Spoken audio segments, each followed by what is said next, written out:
ادارے علم و ادب پیش کر رہا ہے حکایات صحابہ کا آڈیو ریکارڈنگ۔ اعوذ باللہ من الشیطان الرجیم، بسم اللہ الرحمن الرحیم۔ لقد كان في قصصهم عبرة لأولي الألباب۔ بے شک ان کی قصوں میں بڑی عبرت ہے سمجھداروں کے لیے۔ اعوذ باللہ من الشیطان الرجیم، بسم اللہ الرحمن الرحیم۔ نحمدہ ونصلی علی رسولہ الکریم وعلی آلہ واصحابہ اجمعین، اما بعد، قال اللہ تعالی فی القرآن العظیم، فاعوذ باللہ من الشیطان الرجیم، بسم اللہ الرحمن الرحیم۔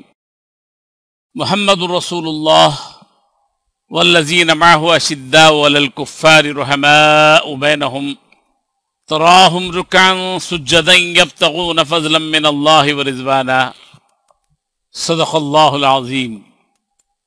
برادران اسلام، السلام علیکم ورحمۃ اللہ تعالی وبرکاتہ۔ رسول کریم صلی اللہ علیہ وسلم اور صحابہ اکرام کی زندگیاں مسلمانوں کے لیے تا قیامت ہدایت کا راستہ فراہم کر رہی ہیں۔ تاریخ کے صفحات کو الٹ کر دیکھیے۔ سن 6 ہجری میں حضور اقدس صلی اللہ علیہ وسلم عمرہ کے ارادے سے مکہ مکرمہ تشریف لے جا رہے تھے۔ کفار مکہ کو اس کی خبر ہوئی اور وہ اس خبر کو اپنی ذلت سمجھے، اس لیے مزاحمت کی اور حدیبیہ میں آپ کو رکنا پڑا۔ قربان جائیے ان جانثار صحابہ پر جو آپ کے ساتھ تھے۔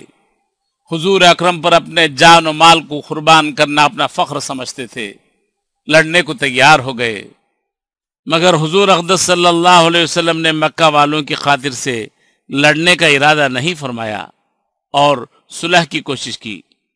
باوجود صحابہ کرام رضی اللہ عنہم اجمعین کے لڑائی پر مستعدی اور بہادری کے ساتھ رہنے کے، حضور اقدس صلی اللہ علیہ وسلم نے کفار کی اس قدر رعایت فرمائی کہ ان کی ہر شرط کو قبول کر لیا۔ حضور اکرم صلی اللہ علیہ وسلم خون ریزی نہیں چاہتے تھے، صلح چاہتے تھے۔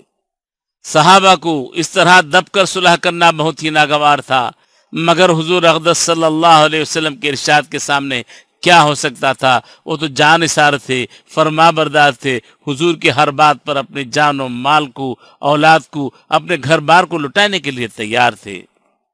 اس لیے حضرت عمر رضی اللہ تعالی عنہ جیسے بہادروں کو بھی دبنا پڑا۔ صلح میں جو شرطیں طے ہوئیں، ان شرطوں میں ایک شرط یہ بھی تھی کہ کافروں میں سے جو شخص اسلام لائے اور ہجرت کرے مسلمان اس کو مکہ واپس کر دیں، اور مسلمانوں میں سے خدا نخواستہ اگر کوئی شخص مرتد ہو کر چلا آئے تو وہ واپس نہ کیا جائے گا۔ یہ صلح نامہ ابھی تک پورا لکھا بھی نہیں گیا تھا۔ حضرت ابو جندل رضی اللہ تعالیٰ عنہ ایک صحابی تھے جو اسلام لانے کی وجہ سے طرح طرح کی تکلیفیں برداشت کر رہے تھے، زنجیروں میں جکڑے ہوئے، خستہ حال، بری حالت میں ترستے ہوئے، اپنے رنج و غم کے ساتھ گرتے پڑتے مسلمانوں کے لشکر میں اس امید پر پہنچے کہ ان لوگوں کی حمایت میں جا کر اس مصیبت سے چھٹکارا پا جائیں گے۔ ان کے باپ سہیل اس وقت وہاں پہ موجود تھے، جو اس صلح نامے میں کفار کی طرف سے وکیل تھے۔ اس وقت تک وہ مسلمان نہیں ہوئے تھے، وہ فتح مکہ میں مسلمان ہوئے۔ انہوں نے صاحبزادے کو دیکھا تو تماچے مارے، واپس لے جانے پر اصرار کیا۔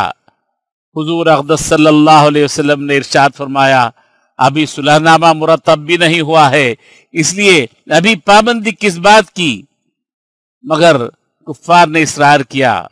پھر حضور اقدس صلی اللہ علیہ وسلم نے فرمایا، یہ ایک آدمی مجھے مانگا ہی دے دو، مگر وہ اپنی ضد پر اڑے رہے، نہ مانا۔ ابو جندل رضی اللہ تعالیٰ عنہ نے مسلمانوں کو پکار کر فریاد بھی کی، میں مسلمان ہو کر آ گیا ہوں، کتنی مصیبتیں اٹھا چکا ہوں، اب واپس کیا جا رہا ہوں۔ اس وقت مسلمانوں کے دلوں پر جو گزری ہوگی اللہ ہی جانتا ہے۔ مگر حضور اقدس صلی اللہ علیہ وسلم کا ارشاد تھا، صحابہ خاموش رہے۔ حضور صلی اللہ علیہ وسلم نے تسلی فرمائی اور صبر کرنے کا حکم دیا۔ فرمایا کہ عنقریب حق تعالی جل شانہ تمہارے لیے راستہ نکالیں گے۔ صلح نامے کے مکمل ہو جانے کے بعد ایک دوسرے صحابی ابو بصیر رضی اللہ تعالیٰ عنہ بھی مسلمان ہو کر مدینہ منورہ پہنچے۔ कुफ्फार ने उनको वापस बुलाने के लिए 2 आदमी फौरन ही पीछे रवाना कर दिए। हुजूर अक़दस सल्लल्लाहु अलैहि वसल्लम ने हस्ब वादा उन्हें वापस फरमा दिया। अबू बसीर रज़ी अल्लाह ताला अन्हु ने अर्ज किया कि या रसूल अल्लाह, मैं मुसलमान होकर आया, आप मुझे कुफ्फार के पंजे में फिर से मत भेजिए। आप सल्लल्लाहु अलैहि वसल्लम ने उनसे कहा कि अबू बसीर सब्र करो। इरशाद फरमाया कि इंशाअल्लाह अन करीब तुम्हारे वास्ते कोई रास्ता अल्लाह ताला निकालेगा। ये सहाबी उन दोनों काफिरों के साथ सब्र करते हुए वापस हो गए। रास्ते में उनमें से एक से कहने लगे कि यार, तेरी ये तलवार तो बड़ी नफीस मालूम होती है। शेखी बाज आदमी था, जरा सी बात पे फूल गया। वो नियाम से तलवार बाहर निकाल कर कहने लगा, हाँ हाँ, ये बहुत अच्छी तलवार है, मैंने बहुत से लोगों पर इसका तजुर्बा किया है। ये कहकर तलवार उसने हजरत अबू बसीर रज़ी अल्लाह ताला अन्हु के हवाले कर दी। उन्होंने हाथ में लिया और उस तलवार से उसी पर तजुर्बा कर दिया। दूसरा साथी ये देखकर परेशान हो गया कि एक को तो निमटा दिया, अब मेरा ही नंबर है। भागा भागा मदीने की तरफ दौड़ता हुआ आया और हुजूर अक़दस सल्लल्लाहु अलैहि वसल्लम की खिदमत में हाजिर होकर अर्ज करने लगा कि मेरा साथी मर चुका है, अब मेरा नंबर है। इसके बाद हजरत अबू बसीर रज़ी अल्लाह ताला अन्हु भी हुजूर की खिदमत में पहुंचे और अर्ज किया, या रसूल अल्लाह, आप अपना वादा पूरा फरमा चुके, मुझे वापस कर दिया और मुझसे कोई अहद उन लोगों का तो नहीं है जिसकी जिम्मेदारी हो। वो मुझे मेरे दीन से हटाते हैं, इसलिए मैंने ये किया। हुजूर अक़दस सल्लल्लाहु अलैहि वसल्लम ने फरमाया कि लड़ाई भड़काने वाला है, काश कोई इसका मुईन मददगार होता। हजरत अबू बसीर रज़ी अल्लाह ताला ने इस कलाम को सुने और समझ गए कि अब भी अगर कोई मेरी तलब में आएगा तो हुजूर अकरम सल्लल्लाहु अलैहि वसल्लम मुझे वापस कर देंगे। इसलिए वो वहां से चलकर समंदर के किनारे एक जगह आ पड़े। मक्का वालों को इस किस्से का हाल मालूम हुआ तो अबू जंदल रज़ी अल्लाह ताला अन्हु भी छुप छुप कर उस जगह पर पहुंच गए। इसी तरह जो शख्स मुसलमान होता वो उनके साथ जा मिलता। चंद रोज में एक मुख्तसर सी जमात हो गई। जंगल में जहां खाने का कोई इंतजाम, न पीने का कोई रास्ता, न वहां बागात, न आबादियां, इसलिए इन लोगों पर जो गुजरी होगी वो तो अल्लाह ही को मालूम है।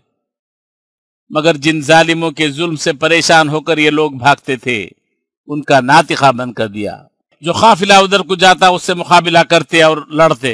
हत्ता कि कुफ्फार मक्कार ने परेशान होकर हुजूर अक़दस सल्लल्लाहु अलैहि वसल्लम की खिदमत में आजिज़ी और मिन्नत करके अल्लाह का और रिश्तेदारी का वास्ता देकर आदमी भेजा कि इस बेसरी जमात को आप अपने पास बुला लें कि ये मुआहिदे में तो दाखिल हो जाएं और हमारे लिए आने जाने का रास्ता खुले। लिखा है कि हुजूर अक़दस सल्लल्लाहु अलैहि वसल्लम का इजाजतनामा जब उन हजरात के पास पहुंचा है तो अबू बसीर रज़ी अल्लाह ताला अन्हु मरज़ुल मौत में गिरफ्तार थे। हुजूर वाला का नामा हाथ में था कि उसी हालत में हजरत अबू नसीर रज़ी अल्लाह ताला अन्हु का इंतकाल हुआ। इन्ना लिल्लाहि व इन्ना इलैहि राजिऊन रज़ी अल्लाहु अन्हु व रज़ाहु। आदमी अगर अपने दीन पर पक्का हो, बशर्ते के दीन भी सच्चा हो, तो बड़ी से बड़ी ताकत उसको उस दीन से हटा नहीं सकती। और मुसलमान की मदद का तो अल्लाह रब्बुल इज्जत ने वादा किया है, बशर्ते कि वो मुसलमान हो।